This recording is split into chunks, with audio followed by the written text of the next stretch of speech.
Good morning, or whatever time it is, whenever you end up watching this and I end up posting this.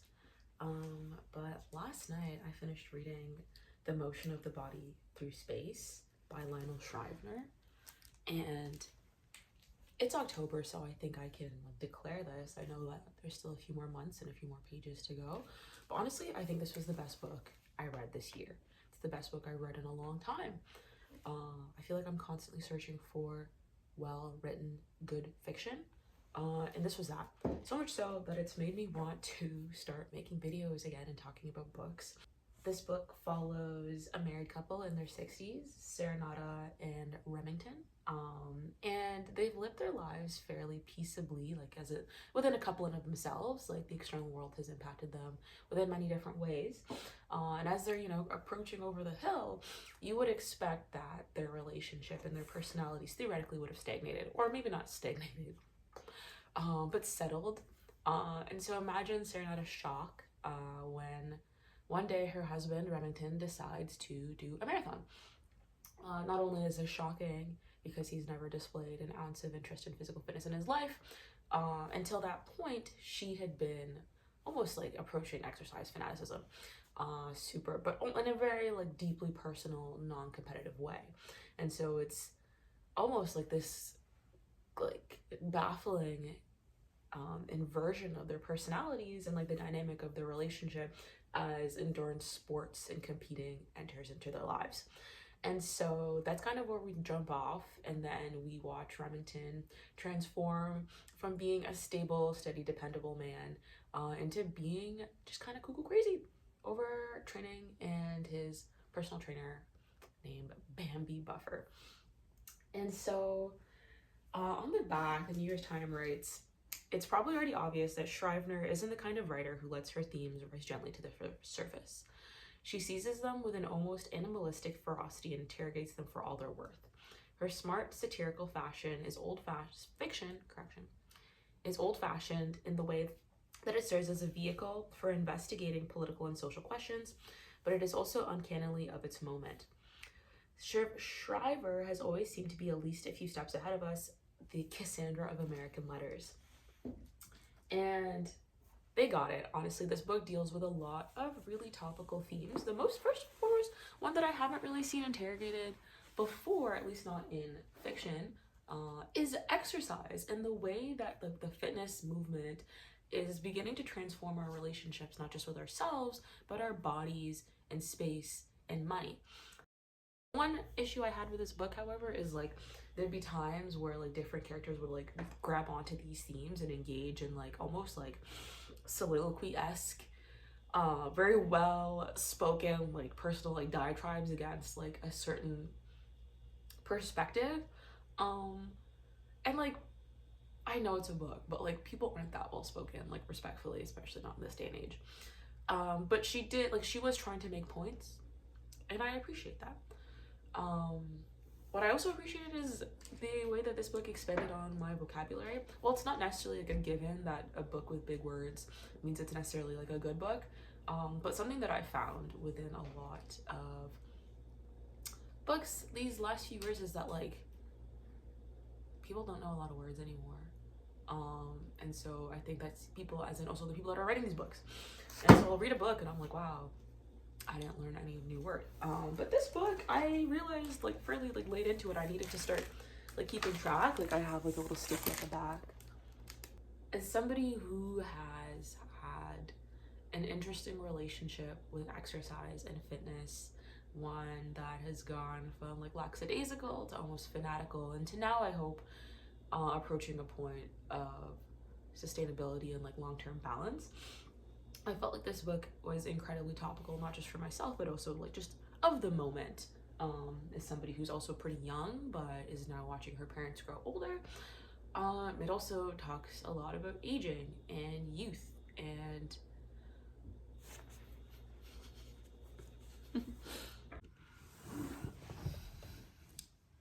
it's evening.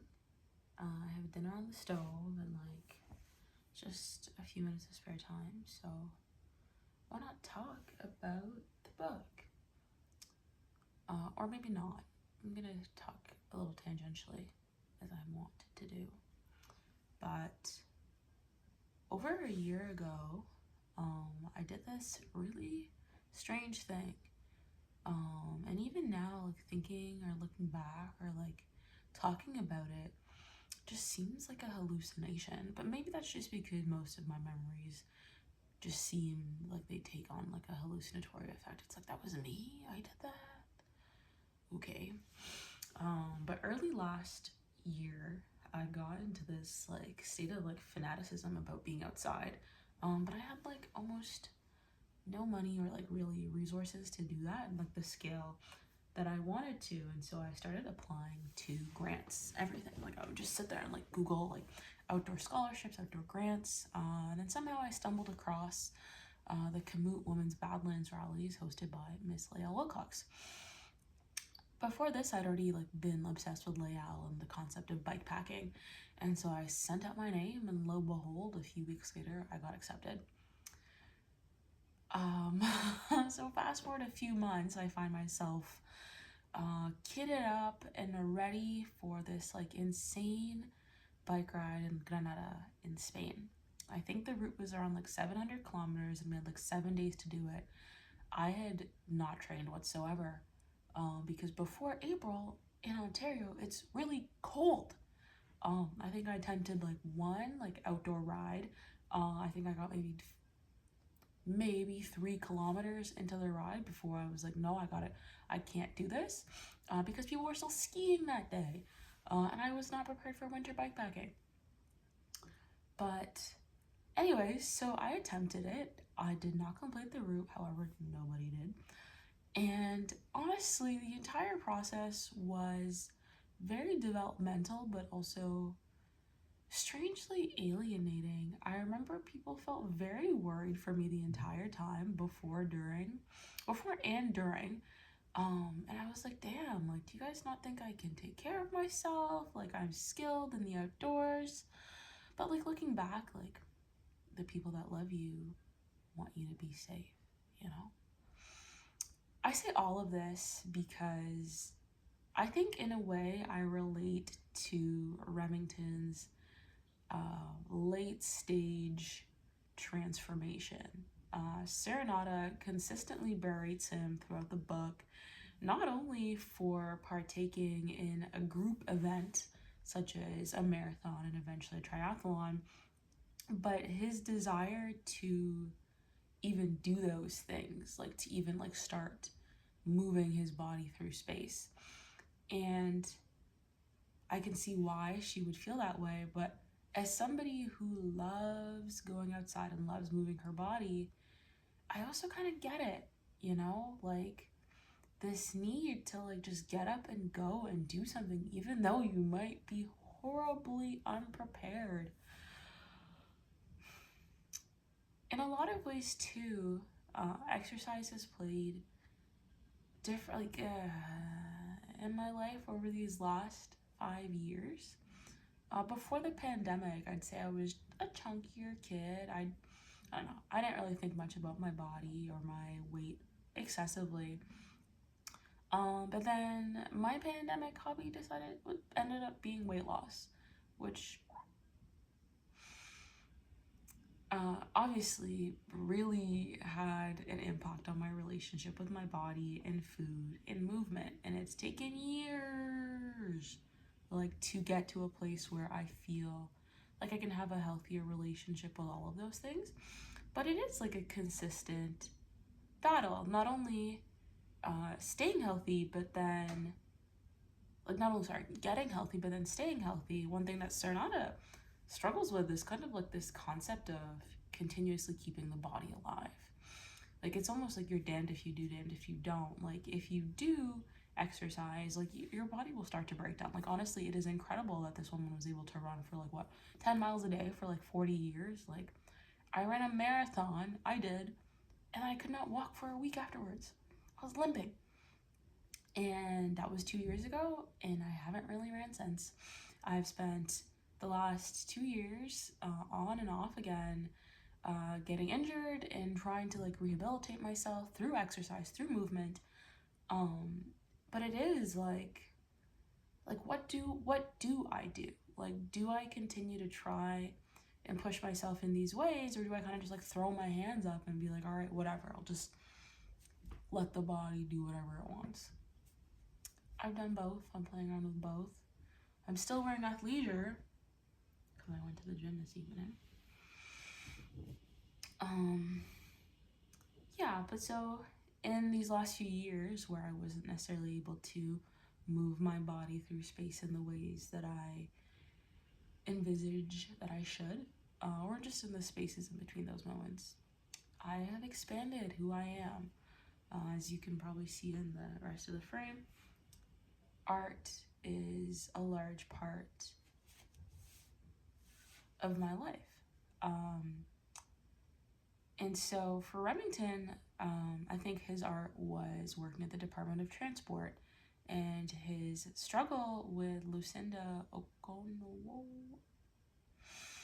was someone like taking that art away from him. And so he needed to find solace in something. And while Serenata did recognize that, and she'd been his like 2IC during that battle, she just still couldn't like acclimatize to his transformation because he did get pretty shitty. I don't really think I have anything else to say right now.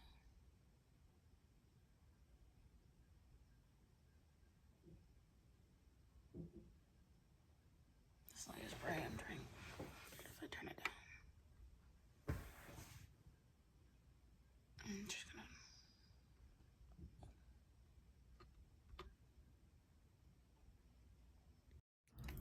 gonna. Webcam mode, because my phone died. So this is like days later.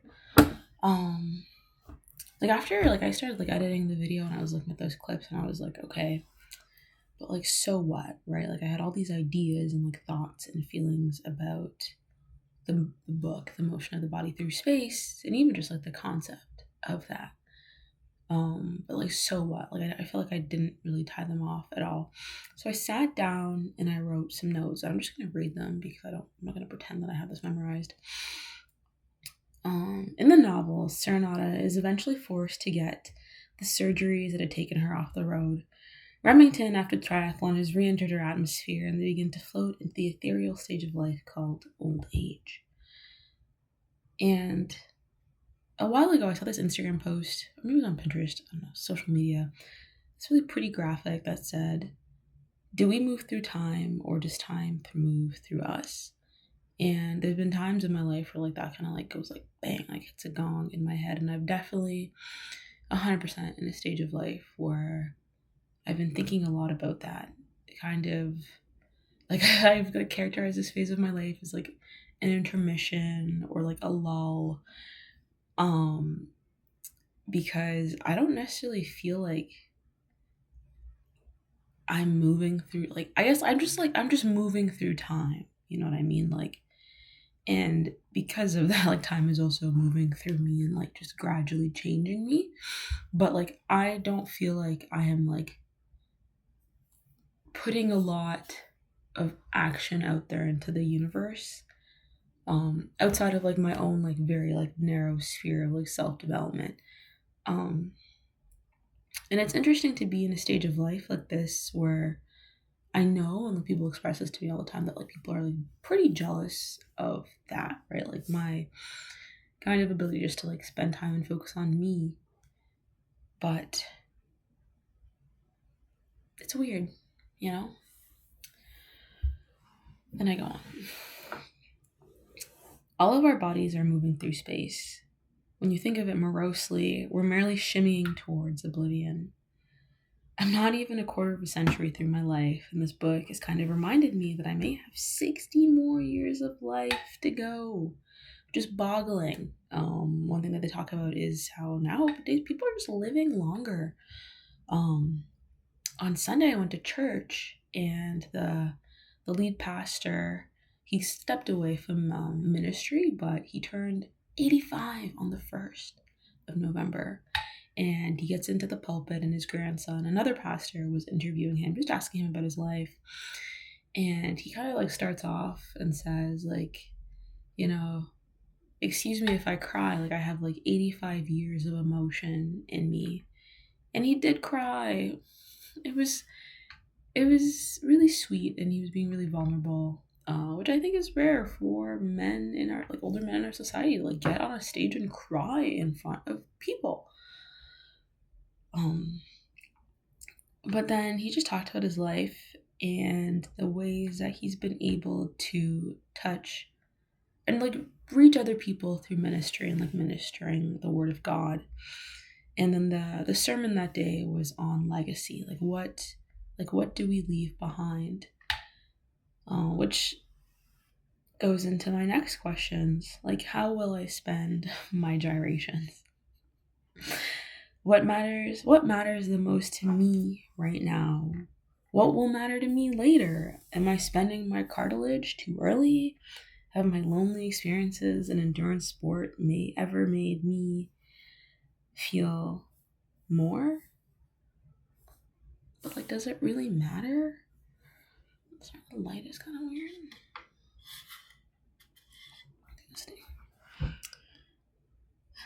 I'm on a cusp between forever and a day away from my future. So I might as well keep running, jumping, laughing, because the board decides all anyways.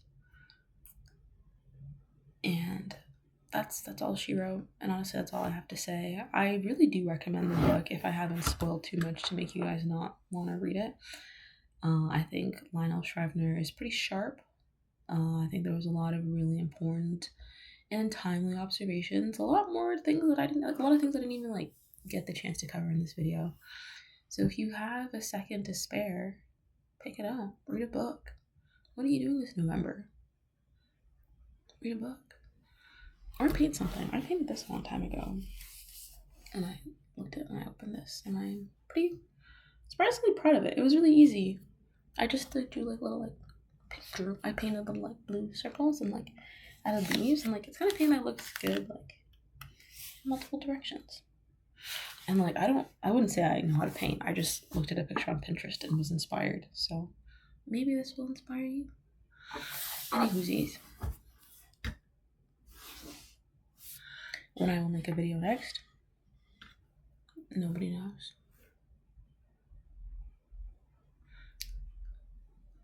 But subscribe, because I'll make more, and, like, there's videos up on this channel if you want to see me at different points in time. I feel like I was really different then, and I'll be different again in the future. So, hope you have a wonderful day. Bye.